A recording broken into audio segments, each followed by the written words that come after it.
Shalom saudara terkasih. Siang hari ini tema firman Tuhan mengenali didikan Tuhan.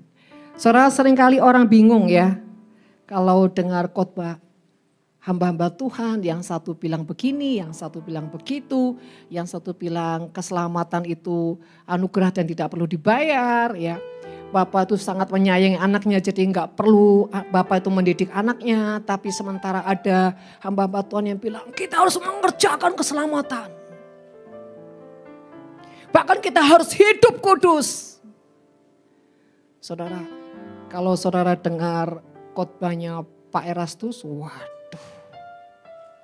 Itu bukan cuma kulit yang ngelontok saudara. Tulang-tulang bergeletakan saudara. Kenapa saudara? Karena tuntutan firman yang dianugerahkan dalam beliau. Masing-masing kita ini beda loh saudara. Tidak mungkin ya, tidak mungkin anak kecil ujiannya sama-sama anak remaja. Anak remaja nggak mungkin sama dengan ujiannya dewasa. Dan orang dewasa nggak mungkin sama ujiannya dengan orang-orang yang sudah senior dewasa. Tapi saudara, pilihan ada di tangan saudara. Tentukan dari sekarang sebelum saudara mendengar. Ya saudara terkasih, firman Tuhan di dalam Wahyu pasal 3 ayat 16. Barang siapa aku kasihi, ia diapain? Wah, Ibu Lili yang paling kencengnya hajarnya. Ada yang bilang, ketegur aja Tuhan, jangan dihajar.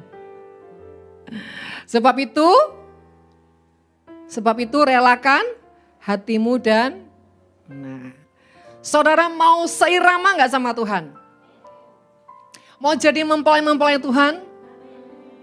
Mau jadi kekasihnya? Mau diangkat rapture? Siap diapain? Ditegur dan dihajar. Hajarnya jangan kenceng-kenceng saudara. Nanti telinganya putus. Saudara terkasih, banyak orang itu ngomong aja gampang. Begitu diperhadapkan Tuhan. Saatku belum tiba.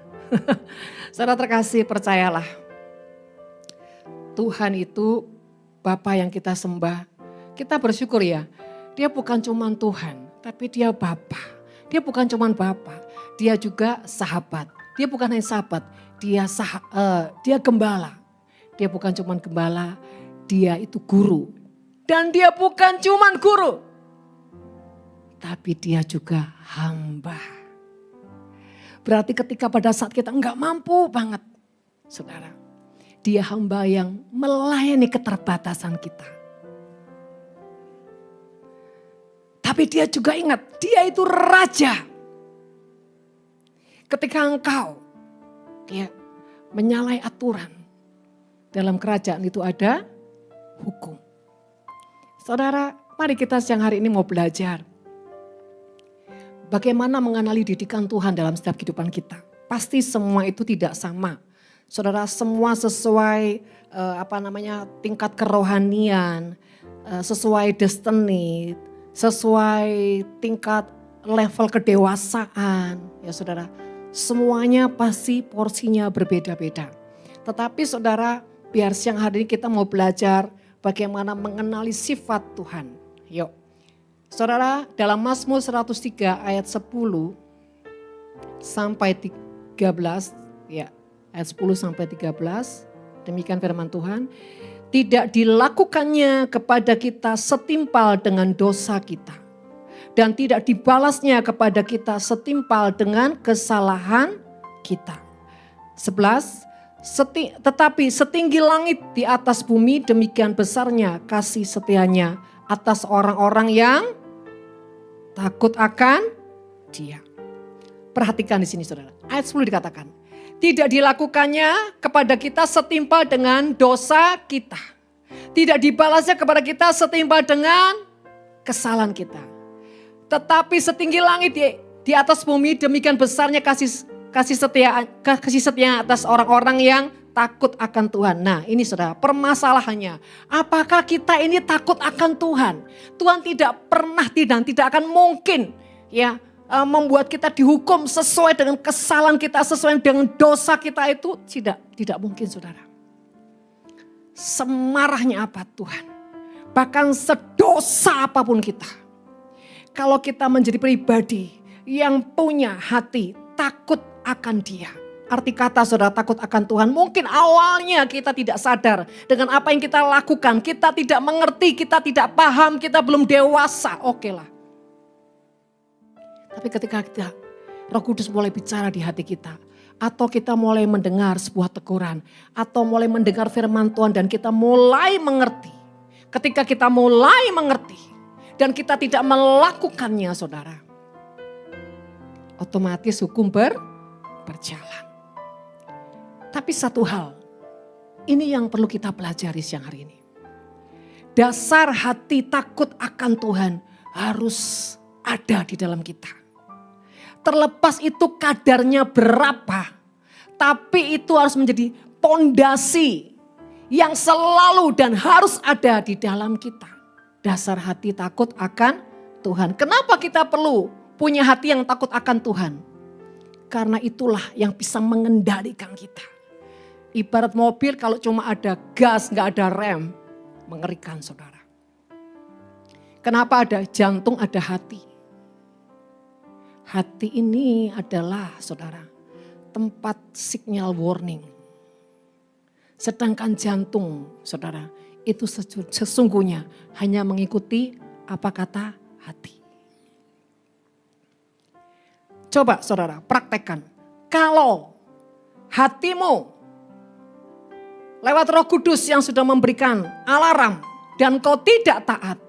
Saya tanya, jantung saudara berdetaknya gimana? Dak-dik-duk jeklek, dak-dik-duk jeklek. Karena apa? Ada alarm. Tapi saudara, manusia ini saudara seringkali dia mengebaskan apa yang enggak perlu dikebaskan, saudara. Yang enggak perlu dikebaskan. Artinya apa? Ini kan suara Tuhan, ini suara Roh Kudus, suara kebenaran. Dikebaskan. Sudahlah, nanti aku datang minta pengampunan, beres. Karena apa? Bapa sayang anaknya. Saya percaya saudara, kalau Bapa terlalu mencintai anaknya, bahkan sedikit pun tidak pernah. Jangankan saudara menghajar, mendidik aja enggak. Saya percaya cinta seorang bapak yang tidak pernah ada didikan akan membuat anak itu menjadi liar. Bukankah kita sering kali melihat, kita nggak usah ngomong level jemaat lah. Tapi bagaimana hamba-hamba Tuhan yang sudah melayani Tuhan. Seringkali terdapat rohnya juga liar. Orang sampai bingung dibuatnya. Ini hamba Tuhan tapi kok begini ya, stres saudara. Saya seringkali bicara gini, tidak perlu stres karena manusia. Sekalipun dia hamba Tuhan, dia tetap manusia, masih injak tanah. Masih ada daging. Jadi saudara kasih, saya selalu bilang, sebab itu biar engkau membangun bagaimana kehidupanmu dengan Tuhan secara pribadi. Supaya engkau tidak berpedoman dengan manusia. Tapi berpedoman dengan Kristus. Kenapa Yesus itu harus lahir dan diada ke dunia? Satu saudara pertama adalah memberikan teladan bagaimana manusia harus mengikuti standarnya Tuhan. Jadi jangan standarnya manusia. Kalau standar manusia kau akan kecewa. Tapi kau belajar ikut standar Tuhan. Kenapa standar Tuhan? Tuhan ketika ketemu orang yang berdosa, bahkan Farisi pun saudara. Tuhan tidak menjadi pahit saudara. Karena dia tahu pahit itu akan mengotori hatinya dan membuat dia tidak berkenan kepada Bapa. Dan pahit membuat dia terputus hubungan dengan Bapa. Saudara terkasih dalam nama Tuhan. Dikatakan besar kasih setianya atas orang-orang yang takut akan Dia. Saudara takut akan Tuhan itu seperti apa sih? Bukan karena takut tidak diberkati, bukan karena takut tidak dilindungi. Standar takut akan Tuhan adalah kita harus mengasihi Tuhan dengan segenap hati, segenap jiwa, segenap kekuatan, segenap akal budi. Kenapa kita harus mengasihi, saudara? Dasar takut akan Tuhan adalah mengasihi. Kalau kita mengasihi, kita tidak akan menyakiti pribadi yang kita kasihi. Sebab itu takut akan Tuhan tanpa disertai kasih, maka segala sesuatu itu akan menjadi pura-pura. Saya takut mengkhianati, saya takut mengecewakan, saya takut menyakiti, melukai. Secara otomatis engkau tidak akan pernah menjamah apa yang Bapa tidak suka. Karena apa? Kau mengasihi dia. Jadi saudara terkasih, dalam kehidupan saya, bagaimana saya belajar takut akan Tuhan. Bukan takutnya dulu yang saya prioritaskan. Tapi bagaimana mengasihi Tuhan. Karena semua orang gampang ngomong takut akan Tuhan. Tapi tetap berbuat kejahatan. Tapi ketika kau belajar menyentuh dengan hati dan kasih. Maka hati dan kasih membuatmu kau punya kesensitifan dalam hatimu. Untuk tidak menyakiti pribadi yang kau kasihi. Dan bagaimana kita belajar mengasihi Tuhan. Kita harus mempraktekkan kasihnya kepada orang-orang di sekeliling kita. Baru disitulah saya belajar tentang takut akan Tuhan. Karena apa? Saya enggak mau menyakiti hatinya, tidak mau menyakiti perasaannya. Dan itu butuh proses, bukan tiba-tiba, saudara. Saya mencintai suami saya itu butuh proses. Dari mana berangkat dengan tidak ada getaran, sampai ada getaran, sampai dalam, bahkan sampai dicampakkan istilahnya. Karena seizin Tuhan, sebelatnya. Ibaratnya begitu saudara. Tapi bagaimana Tuhan mengajarkan? Kasih yang sejati timbul dari hati yang mengasihi. Dan bla bla, saya nggak hafal. Kalau ada lagunya silakan ya, multimedia. Karena ini bagus banget. Jujur saya bertobat karena lagu ini. Dikatakan kasih itu memberi bahkan di luar apa yang kau mampu. Kenapa? Ketika kita mampu kita nggak andalin Tuhan, saudara. Tuhan izinkan kita nggak mampu supaya apa? Tuhan. Gak mampu, Tuhan terlalu sakit. Tapi saudara, ketika kita sakit, kita datang kepadanya. Dia yang menyembuhkan, yang memulihkan. Asal kita apa? Sungguh-sungguh mau melepaskan. Sehingga ketika kita melepaskan, meletakkan semua ketidakberdayaan kita, bahkan luka yang paling dalam. Disitulah dia menggantikan kasih yang sejati. Saya bersyukur saudara, setiap didikan Tuhan itu memang tidak enak, menyakitkan. Tapi di dalamnya, supaya kita timbul apa? Emas yang murni. Bapak Ibu terkasih dalam nama Tuhan, sebab itu justru kalau kita seringkali menghadapi tempaan demi tempaan, tempaan demi tempaan, kita introspeksi diri. Jangan GR dulu saudara. Kenapa ya Bu? Proses demi proses, ujian demi ujian. Bahkan masalah beban terus. Sambil marah-marah saudara. Kenapa ini gak berhenti-berhenti? Kenapa Tuhan gak capek menguji saya? Wow. Banyak orang ke-GR-an saudara. Dia pikir dia itu ujian. Dia pikir ini Tuhan. Padahal tidak. Saudara terkasih, bagaimana cara membedakan? Ini ujian Tuhan atau ini karena kesalahan kita? Bagaimana kita bisa tahu ini ujian Tuhan atau ini kesalahan kita? Pertama, kita harus bergaul dengan Tuhan. Kalau kita nggak bergaul dengan Tuhan dan firman, kita nggak akan pernah bisa mengenal hatinya, mengenal pribadinya, memahami apa yang menjadi rancangan Tuhan dalam hidup kita. Karena apa? Kita buta akan firman-Nya. Kita nggak bergaul. Bu, saya sudah dengar khotbah-khotbah, nggak cukup. Kalau saudara suka makan khotbah-khotbah, hanya terus mengkonsumsi yang khotbah-khotbah di YouTube, tapi nggak pernah belajar ini. Sesungguhnya kau bayi rohani.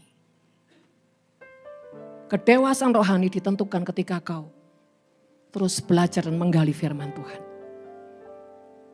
Tanpa ini, rohanimu tidak punya dasar yang kuat. Karena kau tidak mengizinkan di mana hati, jiwa, rohmu menggali firman yang sumbernya murni dari Tuhan. Yang benar-benar pure dari Tuhan. Saudara terkasih, kalau kita cuma dengar khotbah-khotbah, itu namanya copy paste, saudara. Tapi kok gak pernah ngalami sendiri. Maksudnya apa ya Tuhan? Ketika ketidakmengertianmu kau membaca firman Tuhan dan kau bergantung dengan Roh Kudus. Kau bergantung dengan Tuhan. Tuhan, ini maksudnya apa ya? Katakanlah Tuhan hari itu dan detik itu tidak menjawab engkau. Bukan berarti dia tidak menjawab. Tapi ada satu kali yang tidak pernah kau pikirkan. Firman yang menjadi pertanyaanmu ini tiba-tiba dia memberikan rema. Cara Tuhan menjawab itu ada banyak hal. Jadi pertama saudara, bagaimana kita bisa membedakan ini ujian atau ini karena dosa kita. Pertama kita harus baca Alkitab ya. Jadi kalau saudara cuma bergantung sama khotbah-khotbah di YouTube, saudara itu adalah bayi-bayi rohani yang sukanya makan cuma tinggal hop. Seperti anak balita. Kunyah cepetan, jangan ditelan, jangan diemut. Artinya kalau nggak dikunyah, itu kenapa saudara? Firman Tuhan jadi kebekuan di hatimu. Tapi kunyahnya lama sekali, terlalu lemot nangkapnya. Tapi lep, terlalu cepat, saudara. Kenapa? Terlalu cepat kenapa? Saking merasa pintar, ngerti. Tapi bagaimana mencerna firman Tuhan? Menikmati setiap kata demi kata.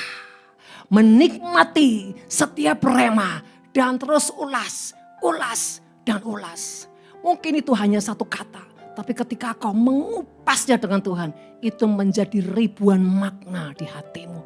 Bahkan ketika firman menjadi rema dan kau kupas dengan Roh Kudus, maka tanpa kau sadar roh ini tiba-tiba ada sesuatu yang bertumbuh, ada sesuatu yang menguatkan, ada sesuatu energi yang tiba-tiba diimpartasikan dalam hidupmu. Karena apa?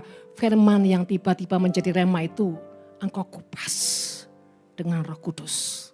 Menimbulkan pengertian, hikmat, kecerdasan, dan tiba-tiba kebodohanmu, keterikatan jiwamu lepas sebab firman Tuhan itu memerdekakan. Yang kedua saudara, bagaimana supaya kita mengerti? Syaratnya apa? Renungkan firman, lakukan. Renungkan, lakukan, sekalipun itu mungkin sepele. Mungkin cuma sepele. Misalkan saudara ya, contoh firman Tuhan. Ya, misalkan saudara, itu hanya sepele. Kasihlah musuhmu, ya, kasihlah musuhmu dan berdoalah bagi dia. Misalkan itu aja. Ngertilah Tuhan, ngertilah, kasih. Tapi saudara, ketika kau tidak sok ngerti, Tuhan akan kupas loh. Tuhan akan kupas, kasih yang seperti apa sana yang aku mau kau kerjakan. Di dalam kasih itu ada banyak warna yang gak pernah habis. Bukan seperti pelangi-pelangi saudara.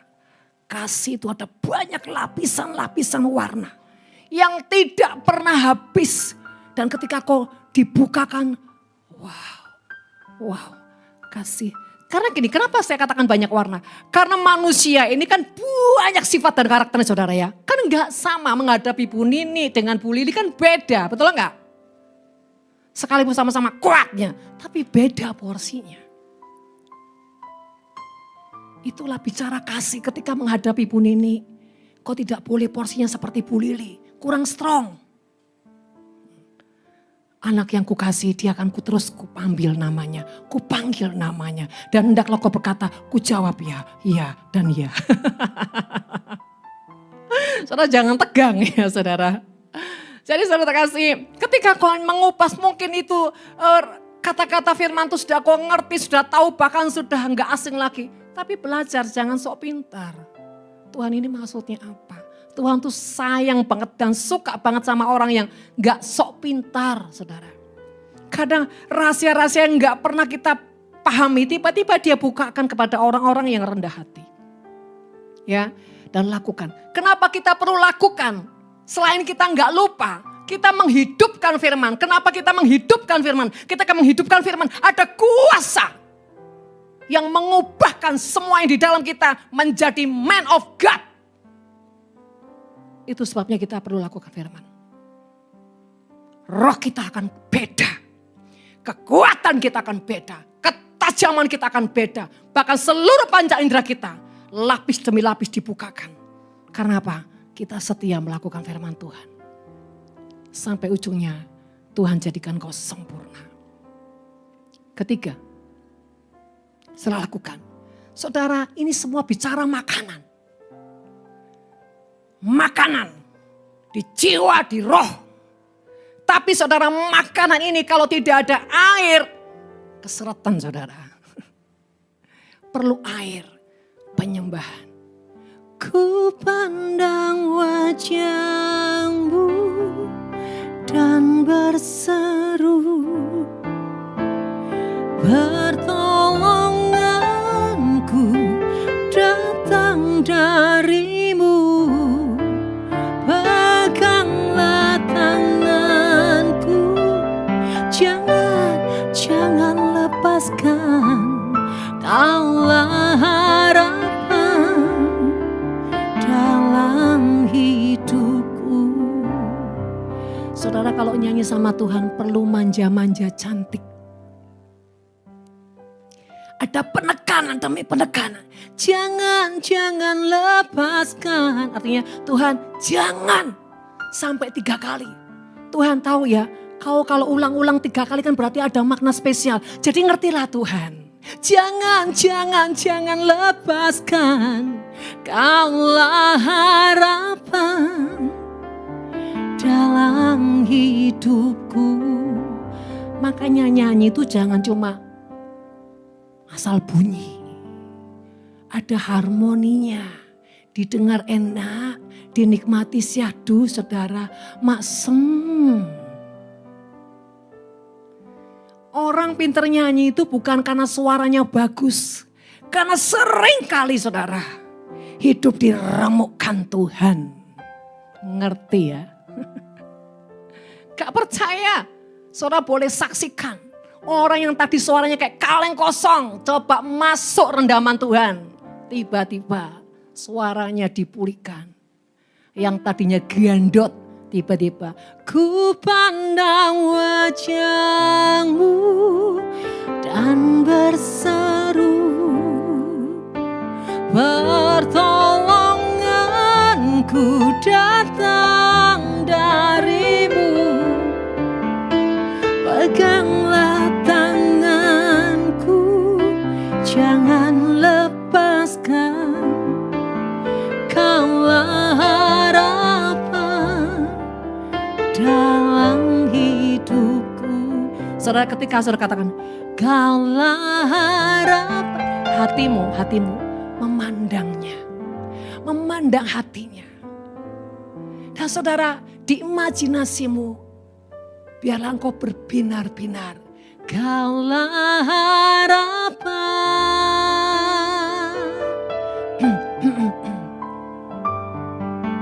dalam hidupku.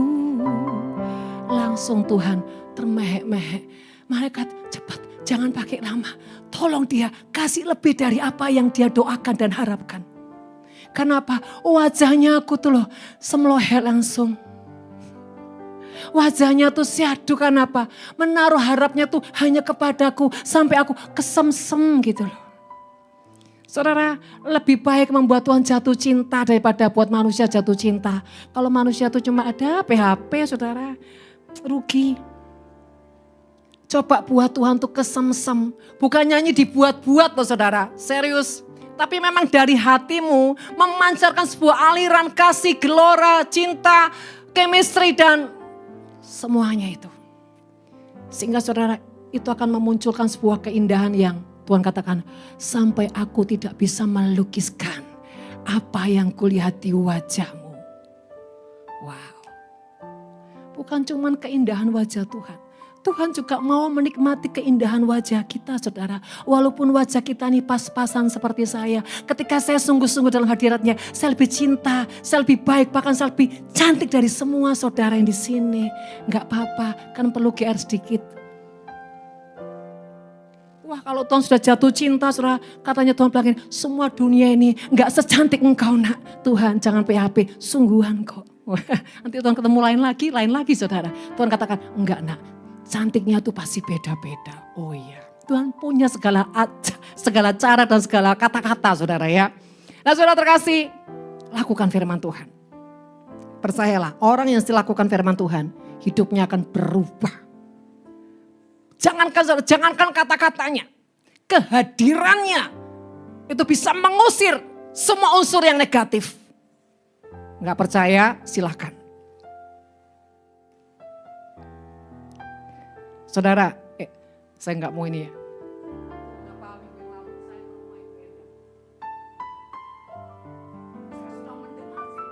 Wow, mengerikan, horor dan bla bla. Saya bilang sama Tuhan, Tuhan, ini kita ke aura monster. Jadi bagaimana Tuhan? Saudara terkasih, Tuhan bilang, kau pakai baju ini nak. Kau pakai ini, kau pakai ini. Oke. Tuhan mendandaniku. Sudah selesai bicara sama beliau, turunlah saya berbicara kepada penguasanya, Ibu. Dalam tanda kutip. Dan ketika saya berjumpa dengan beliau, mereka bilang gini, waduh Tuhan bilang ini, dia mulai jatuh cinta kepadamu nak, mulai terpesona. Kenapa saudara? Karena Tuhan yang di dalam saya. Saya kan tadi sudah bilang, sekalipun saya pas-pasan, tapi kalau lagi dirami Tuhan, bisa wayu loh saudara. Bisa buat orang kesemsem loh. Tapi yang kudus loh saudara, jangan yang gak kudus. Artinya gini loh, Tuhan tuh ya ketika kita, bahkan orang yang paling jelek, kalau sudah dalam hadirat Tuhan, wih tiba-tiba yang elek jadi ganteng. Yang setengah cantik jadi cuantik, saudara. Beneran. Saudara, dan saudara terkasih, mari jangan kau tidak menjadi pelaku firman. Hidupmu seperti cacing-cacing pita nanti. Kau enggak akan bisa rapture saudara. Kenapa? Tuhan bilang enggak mirip sama sekali. Jangan naik gitu. Jadi yang malas-malas menjadi pelaku firman Tuhan ya. Biarpun kau deklarasi rapture, enggak akan Tuhan bilang, enggak mirip. Ya. Jadi harus mirip saudara. Yang keempat, saudara bagaimana kita bisa hidup membedakan ini ujian atau tidak ujian. Ketika kita berjalan dengan Roh Kudus dan membiasakan diri menjadi tenang. Apapun yang sedang kita alami, apapun yang Tuhan izinkan terjadi, ketika kita tidak menjadi orang yang menjadi orang yang mudah emosi, marah atau mengambil sebuah keputusan, tapi menjadi belajar menguasai diri dan tenang, dan kita mulai belajar Tuhan, ini kenapa sebetulnya? Adakah yang salah Tuhan dalam hidupku? Atau aku harus lewati ini Tuhan? Mulai bertanyalah dengan Tuhan. Dalam setiap masalah, dalam setiap pergumulan, dalam setiap apapun. Bahkan jalan buntu yang kau lewati, bahkan penyakit apapun saudara. Belajar tanya Tuhan. Belajar tanya Tuhan. Makanya saudara dalam hal-hal kecil, belajar tanya Tuhan. Ada yang bilang gini, pakai baju kok tanya Tuhan, ngerepoti Tuhan. No, itu enggak ngerepoti Tuhan. Karena tujuan kita menyenangkan Dia. Jadi apa yang kita pakai harus menjadi seleranya Dia, betul enggak? Cara kita melayani, tanya Tuhan. Semalam saya udah, Tuhan mau bicara apa? Saya tunggu-tunggu saudara, sampai 1:30, Tuhan enggak bicara. Sudah, gak usah tergantung ayat, nanti aku akan mengalir. Ya sudah bos, kenapa enggak dari tadi bos? Baru saya tidur, saudara. Karena saya punya tanggungan. Masakan belum selesai nanti. Nah ini saya. Nanti kita makan ya.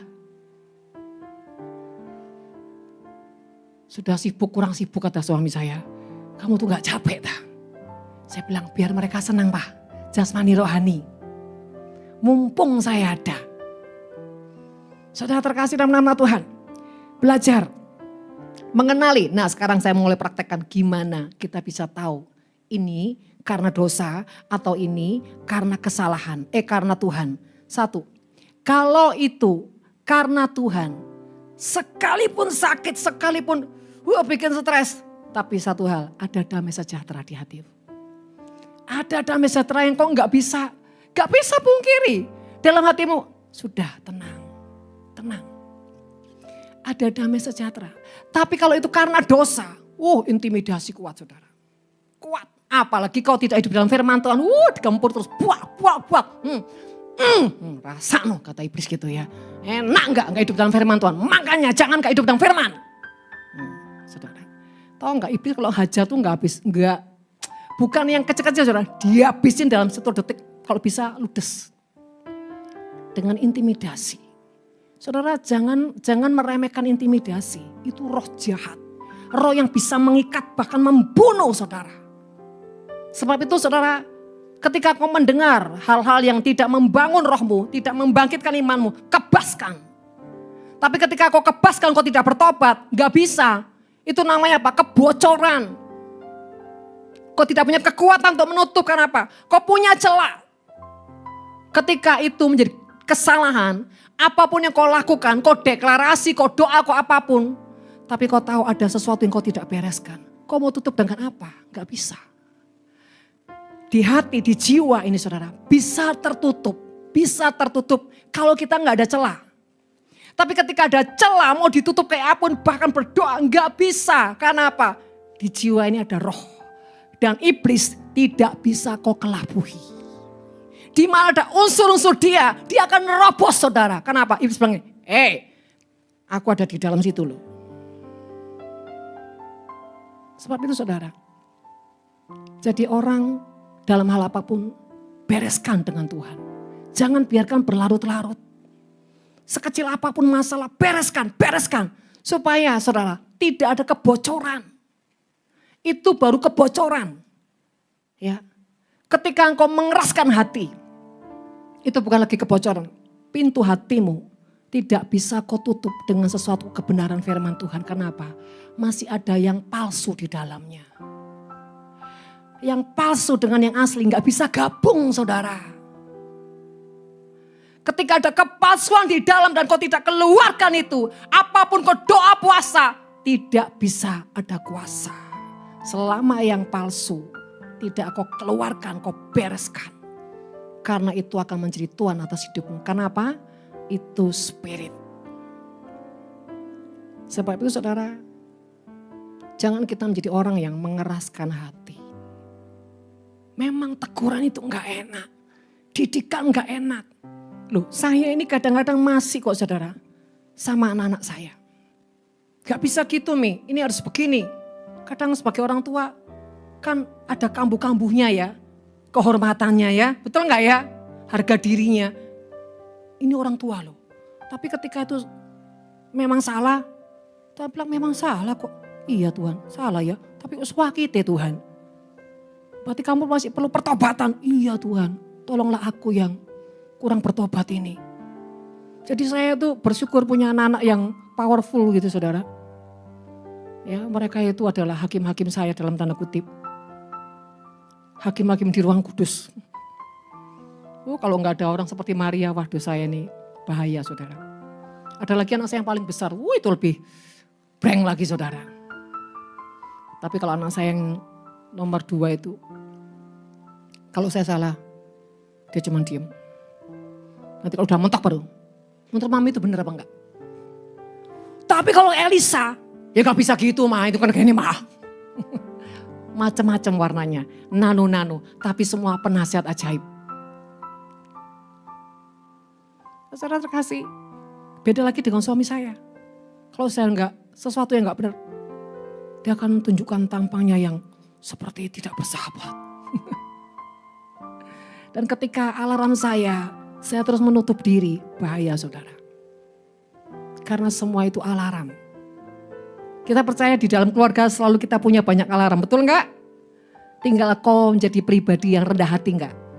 Ih, alarm ini bener loh. Jangan bilang, ini kan mama gitu loh, hormati mama. Waduh saudara, mama kalau enggak bener mau apa? Papa kalau enggak bener mau apa? Saudara, beberapa hari lalu saya antar ibu saya, kebetulan beliau kena COVID. Terus pulang saya bilang gini, nanti PCR loh mami. Saya ini tiba-tiba, ya seharusnya mami gak perlu PCR lah. Soalnya saya bilang, mami gak boleh egois gitu gini. Tapi pada saat saya ngomong, setelahnya gak perlu PCR itu kayak ada tuduhan. Kamu itu loh kok egois. Saudara. Terus ditambah anak saya bilang, mami gak boleh gitu. Nah, saudara terkasih, kenapa saya bisa keceplosan? Kalau kita lagi mentok, kita bisa keceplosan saudara. Ini mentok banget, mentok dalam hal banyak hal. Terutama ayat-ayat emas yang sekarang ini jelek-jelek ya. Aduh saya nangis Tuhan. Ini kenapa begini ayat emas ya Tuhan. Dan banyak hal lah saudara. Itu buat saya mentok jadi akhirnya bahasa Jawa ini keperocotan. Sehingga tadi saya nggak bermaksud ngomong gitu tapi ya itu tadi mentok saudara. Dan saudara terkasih ketika di mobil saya mau cerita sama anak saya yang laki. Tadi setelah mami gak pengen ngomong gitu tapi kok tiba-tiba keluar seperti itu. Tuhan bilang gini, kesalahan kadang-kadang Tuhan izinkan. Supaya kita tetap punya alarm kerendahan hati. Kita mau berani mengakui enggak kalau kita salah di hadapan anak-anak kita. Itu kelihatannya sepele tapi saudara itu punya makna yang besar. Jadi bersyukurlah kalau kita punya alarm-alarm di dalam rumah, di dalam keluarga kita. Jangan ditolak, jangan ditengking alarmnya ya saudara. Bagus kalau di rumah masih ada alarm-alarm. Masih ada polisi-polisi dalam keluarga kita. Setidaknya terus mengingatkan siapa kita. Justru kalau di dalam rumah, semuanya bilang enggak apa-apa mami, enggak apa-apa, kok enggak apa-apa, itu ngeri saudara. Bukan berarti kita enggak sehati loh. Kita mesti lihat. Artinya gini, kalau itu sesuatu karena ujian, tidak ada tuduhan. Tidak ada yang menekan-nekan intimidasi. Yang ada damai sejahtera. Yang kedua, kekuatan. Yang ketiga kita itu seperti gini, Tuhan ini salah tak Tuhan. Ingat, ketika engkau tanya Tuhan ini salah tak Tuhan. Dan ulang-ulang sampai 2-3 kali kau salah. Justru di situ kau benar. Tapi ketika Roh Kudus bilang, kamu harus bereskan, terus kok kebaskan. Itu ngeri saudara. Justru ada keraguan di hatimu. Ingat, keraguan yang dari Tuhan itu bagus. Membuat engkau sadar diri, membuat engkau bertanya untuk apa? Meyakinkan apakah ini salah atau benar. Ketika kau bertanya tetapi gak bisa dipungkiri di dalam hati ini ada jawaban yang benar-benar damai. Itu berarti ujian. Selanjutnya ada kekuatan kau menghadapinya. Kau ada kekuatan walaupun kau nangis. Ada kekuatan yang gak pernah kau pikirkan. Bahkan sampai gak masuk akal. Kau punya kekuatan daripada Tuhan. Yang keempat, engkau terus mencari Tuhan. Bahkan di tengah ujian kau semakin deeper in love with you. Deeper in love with you. Tapi kalau bukan dari Tuhan karena kesalahan dosa kita, malah kita tambah jauh dari Tuhan. Bahkan bawaan marah itu saudara, semakin punya volume tinggi. Berarti itu bukan ujian. Itu karena dosa yang belum kau bereskan. Dan ketika kau biarkan, itu mendatangkan penyakit. Kenapa? Karena sebetulnya di jiwamu tuh gak tenang, stres. Tapi karena kekerasan hatimu, engkau terus halaukan itu. Engkau gak pusing, bahkan engkau anggap itu gak penting. Sehingga menimbulkan sakit di tubuhmu. Dan ketika kau biarkan penyakit itu, saudara. Tanpa kau sadar, engkau sudah sangat punya jarak jauh dari Tuhan, bahkan komunitas di dalam hadirat Tuhan. Itu ada terus efeknya terus saudara. Sampai ujungnya, kau gak bisa dengar lagi suara kebenaran. Semua yang datang itu suara-suara tentang membela dirimu. Sebetulnya bukan suara Tuhan, tapi suara si penipu. Kenapa? Untuk membenarkan dirimu. Dan itu salah. Itu yang membedakan saudara. Kalau ada suara-suara terus membenarkan dirimu. Dan itu datangnya dari telingamu, dari pikiranmu, bukan dari hatimu. Itu suara si jahat. Tapi kalau kebenaran dari Tuhan, dari hatimu, akan bicara di hatimu. Kamu sudah benar nak. Makanya penting itu buka hati. Mau evaluasi diri. Jangan menutup diri. Jangan menganggap benar. Ketika kau menganggap benar dan itu menutup diri, engkau enggak akan dengar apapun yang Tuhan bicara. Ada tembok yang terlalu tebal di jiwa, di rohmu sehingga kau tidak bisa mendengar suara Tuhan. Dan detik itu komunitas suara itu semua dari si jahat. Apapun yang Tuhan ngomong kok enggak bisa dengar. Kok enggak bisa dengar? Bukan Tuhan enggak punya kuasa. Tapi karena kau menutup mata hatimu, kau menutup pintu hatimu, kau menutup semuanya dari kebenaran Tuhan. Sehingga apa? Roh Tuhan menjadi mati di hatimu. Sekali lagi, bukan karena Tuhan tidak punya kuasa, tapi kau yang tidak membuka hati. Ingat, Tuhan itu bukan pencuri. Kalau pencuri dia apa? Merampas, mendobrak. Kalau Tuhan enggak, dia mengetuk pintu hatimu. Tuhan itu punya etika. Dia sopan, dia tidak pernah paksa siapa kita. Kalau kita mengeraskan hati, dia hanya tunggu di depan pintu. Dia selalu tunggu di depan pintu hatimu. Sampai kapan saudara?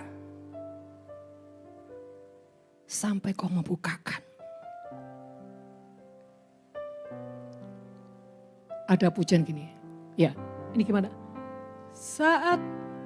Saat kau perlu. Coba tolong teksnya.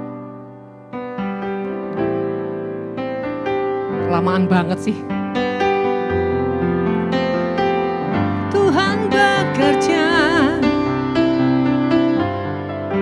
saat menangis Tuhan tahu, saat berdoa Tuhan dengar, saat bersyukur Tuhan berkati. Saya tanya, pujian ini punya kuasa enggak kalau kita menutup pintu hati? Kamu boleh nyanyi sampai berdarah-darah. Pujian itu enggak akan ada kuasa. Karena apa? Di pikiranmu, di persepsimu, kau cuma tanpa sadar, kau cuma membuat Tuhan itu jadi budak yang memuaskan hatimu, hasratmu, keinginanmu. Tanpa kau membuka dan membereskan dirimu. Saudara, seringkali orang itu sudah salah, mengeraskan hati, enggak mau buka hati, terus nyanyi terus. Saat menangis Tuhan, saat kau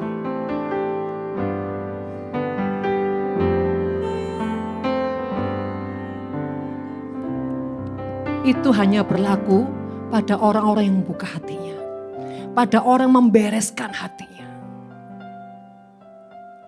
Saudara, mari. Sebetulnya ya, kalau orang sudah benar-benar dewasa, tidak perlu nyanyi yang membuat engkau terus punya meragukan Tuhan. Kecuali engkau dalam tekanan yang sangat-sangat membuat kau enggak mampu lagi, kau boleh nyanyi. Sesuatu yang membangkitkan imanmu. Saudara, nyanyian itu enggak ada yang salah. Tapi kita harus mengerti porsi. Setiap lagu, setiap pujian. Setiap porsi yang sesuai dengan kedewasaan kita. Jangan sudah dewasa kembali lagi ke anak-anak. Kita juga perlu memilah-milah apa yang kita nyanyi. Supaya kita tuh bukan tambah melo, tambah bangkit, tambah kuat, tambah menang. Karena gak semua lagu rohani bisa membuat kita bangkit, saudara. Ada lagu yang kita nyanyi tambah melo. Benar enggak? Sekali lagi, apa yang membuat itu mengalir seperti itu? Karena unsur hati kita. Kalau hati kita kekanak-kanakan, ya kita akan terus tambah melo. Boleh nyanyi tapi tetap spirit, hati, kekuatan dijaga. Misalkan tadi, yuk. Kita nyanyi sama-sama. Bedanya di mana? Saudara, pengaruh ya spirit ya. Pada saat misalkan nyanyi saudari. Saat kau perlu Tuhan tahu. Saat kau minta Tuhan dengar. Saat percaya Tuhan bekerja. Saat menangis Tuhan tahu. Saat berdoa Tuhan dengar. Saat bersyukur Tuhan berkati. Ini pengaruh di mana? Cuma nyanyi. Saya cuma nyanyi, saya nggak pakai ini. Sekarang saya mau pakai ini yang melo ya. Saudara boleh rasakan, supaya saya belajar. Jadi kalau ada orang-orang melo-melo di sebelahmu, please ya nggak usah melo. Ini akhir zaman, kita harus kuat. Yuk. Saat ku perlu Tuhan tahu, saat ku minta Tuhan dengar, saat percaya Tuhan bekerja, saat menangis Tuhan tahu, saat berdoa Tuhan dengar, saat bersyukur Tuhan berkati. Di hati ini tambah berat, tambah berat, tambah berat. Tapi coba gini, nih. Saat ku perlu Tuhan tahu, saat kau minta Tuhan dengar, saat percaya Tuhan bekerja, saat menangis Tuhan tahu, saat berdoa Tuhan dengar, saat bersyukur Tuhan berkati. Yang di dalam menentukan apa yang kau dapat. Dan Tuhan suka orang-orang yang hatinya kuat, imannya teguh. Tidak saat menangis Tuhan. Bukan gak boleh nangis, nangis boleh, air mata boleh keluar. Jangan munafik mau tumpah-tumpah, tapi di roh harus kuat. Itu perbedaannya. Di roh harus kuat. Supaya apa? Ketika rohmu kuat, itu menarik kekuatan surga turun atasmu. Tapi kalau kau melo, yang kau tarik itu setan. Gak percaya? Coba nyanyi. Melo, yang kau dapat malah setan. Intimidasi.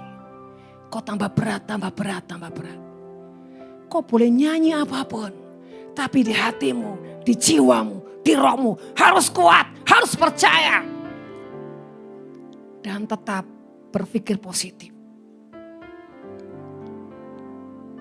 Seperti ini. Musim akan selalu berganti. Kasih Tuhan tetap abadi.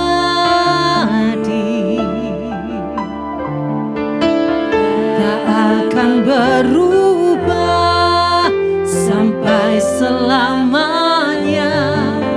Ku tetap percaya. Nah saudara, di rohmu dikuatkan, dikuatkan, dikuatkan. Coba refnya. Di ref. Tuhan selalu menolongku, selalu menjagaku,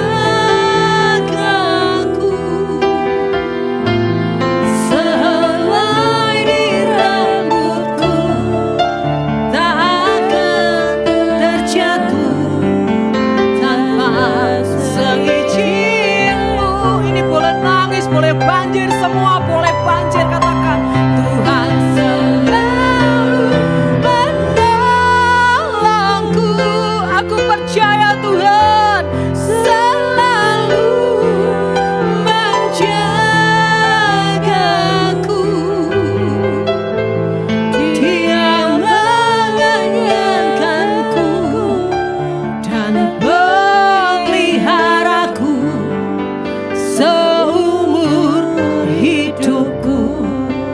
Kenapa saya katakan? Karena kau melepaskan imanmu, rohmu yang dari Roh Kudus mengalir, kau lepaskan dan itu sampai ke surga.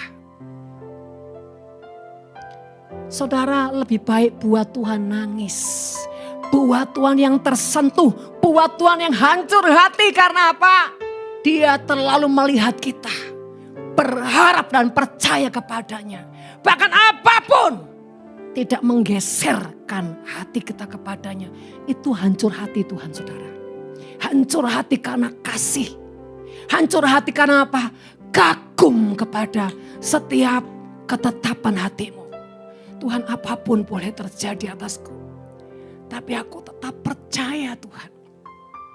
Aku tetap percaya. Aku memandangmu. Nah saudara, kalau yang begini boleh. Nah kalau kau sudah salah, kau ngomong seperti itu. Tuhan bilang gini, Tan dulu. Rasanya gak nyampe, nak. Beresin dulu. Kenapa? Temboknya terlalu tebal. Gak nyambung. Bukan perkara itu, kau harus bereskan dulu. Baru kau nyanyi itu. Musim akan selalu berganti. Kasih Tuhan tetap abadi.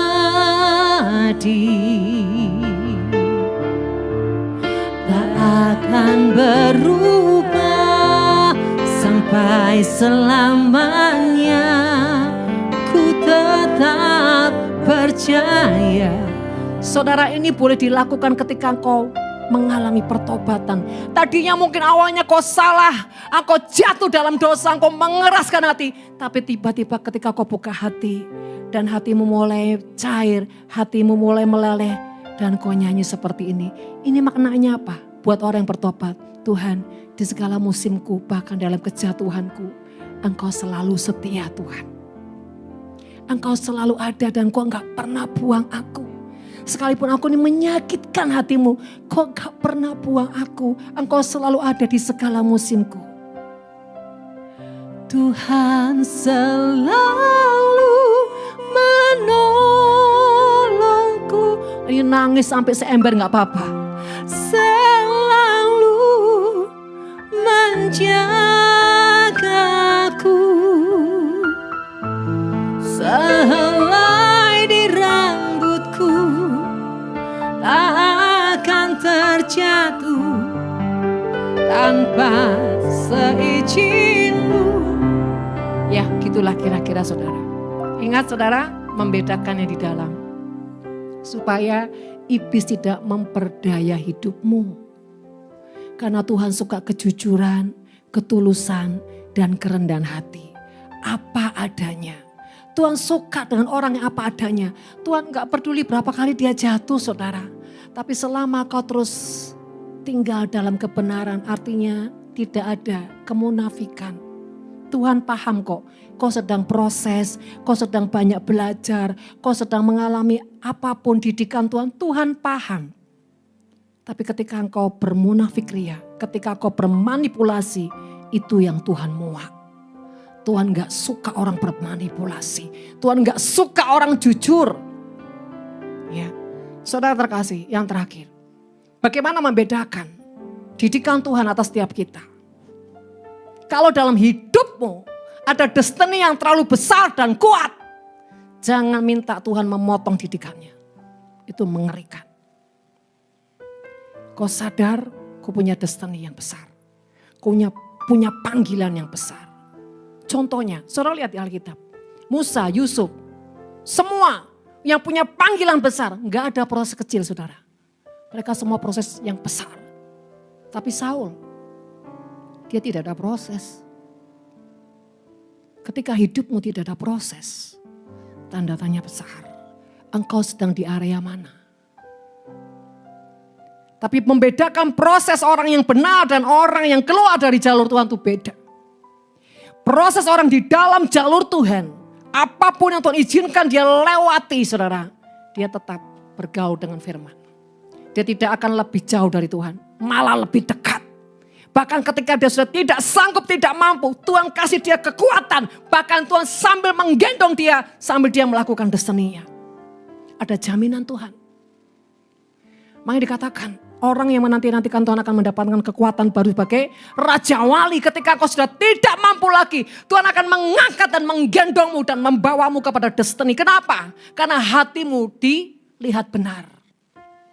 Hatimu dilihat Tuhan benar dan berkenan, itu membuat Tuhan mengangkat dan menggendongmu sekalipun kau sudah tidak mampu lagi. Tapi kalau hatimu penuh gejolak duri dan penuh dengan kejahatan, Tuhan yang tidak tahan dengan baunya. Jadi saudara terkasih, sekali lagi, panggilanmu menentukan proses hidupmu. Jangan pernah menutup apapun. Jangan minta Tuhan memotong setiap didikannya. Nanti membuat engkau tidak utuh dalam destinimu. Yang terpenting ikuti iramanya. Dia tahu kau mampu tidak mampu. Dia tahu kau sanggup tidak sanggup. Bahkan pencobaan tidak melebihi kekuatanmu. Itu menjadi statement dalam hidupmu supaya engkau apa? Tidak mudah untuk dikelabui iblis. Jadi saudara terkasih, mari cek hati kita. Kenapa kita berputar-putar? Adakah kita tidak melakukan bagian kita? Atau kita melakukan tapi setengah hati? Adakah kita melakukan kita marah-marah, kita terpaksa? Atau kita melakukan sekedar? Itu juga menghambat banyak hal. Istilahnya gini, toh ya lakukan. Ya sudah toh semuanya yang terbaik. Semua yang terbaik. Saudara ini simpel ya. Pelajaran tadi pagi. Nah kan anak-anak ini lagi bantu saya. Ada yang potong tahu, ada yang kupasin potongin lontong gitu. Ketika salah satunya, mami ini gini, aduh jelek sekali. Sebetulnya saudara, waktu wis mepet saudara ya. Bu ya wis toh mami, pokoknya kan rasa, enggak, ini enggak mau yang terbaik. Dan saya ngomong sama dua anak ini. Kalau mami ngajarin kamu, terbiasa lakukan terbaik. Bahkan marah untuk kamu lakukan terbaik. Itu buat kamu. Supaya kamu menuai yang terbaik. Saya bisa aja, terserahlah mau dipotong kayak apa terserah pokoknya jadi. Buat saya yang terbaik. Bahkan anak-anak bilang, sudah mami mandi, kalian mandi dulu. Saya bilang, kan mami harus mandi, sudahlah saya ibu yang baik, sudah kalian mandi sana. Kenapa? Saya harus punya integritas. Saya yang punya mau, saya harus tanggung jawab. Bukan saya punya mau, orang lain suruh tanggung jawab. Cuma saya dalam hati bilang, Tuhan, waktunya habis tuh Tuhan, tenang saja. Wah, kok Tuhan jamin saya tenang saudara. Karena biasanya saya itu punya kebiasaan, kalau sudah mau pelayanan, jangankan saudara ya, mau masak di dapur, handphone saja yang gak aktif. Jadi kalau yang lagi khususnya Selasa saudara ya. Kadang bu kok susah sih bu. Saudara kalau Selasa, Minggu pokoknya waktu pelayanan saya nggak bisa diganggu gugat. Dan saya harus duduk diam. Lah tapi ini sudah sabat repot saudara ya. Tapi saya kemarin tanya Tuhan dulu, Tuhan boleh nggak masak? Kasih makan domba-domba. Tuhan cuma diam. Wah diam langsung deg-degan. Wah kayaknya nggak boleh ini. Tujuanmu apa? Tuhan tanya loh saudara, tujuannya apa? Mau cari wow? Mau cari pamor? Mau apa? Kenapa Tuhan tanya saudara? Untuk mengingatkan di dalam kita. Apa motivasimu? Bersyukur saudara, kalau apa-apa Tuhan tanya tuh bersyukur. Oh, jangan, Tuhan kakek ngomong. Jangan gitu saudara. Tuhan sedang mendidik kita, kadang-kadang kita gak sadar yang di dalam kita ini virus atau vitamin. Dan ketika saya menguji diri sendiri, kenapa saya harus repot-repot ya?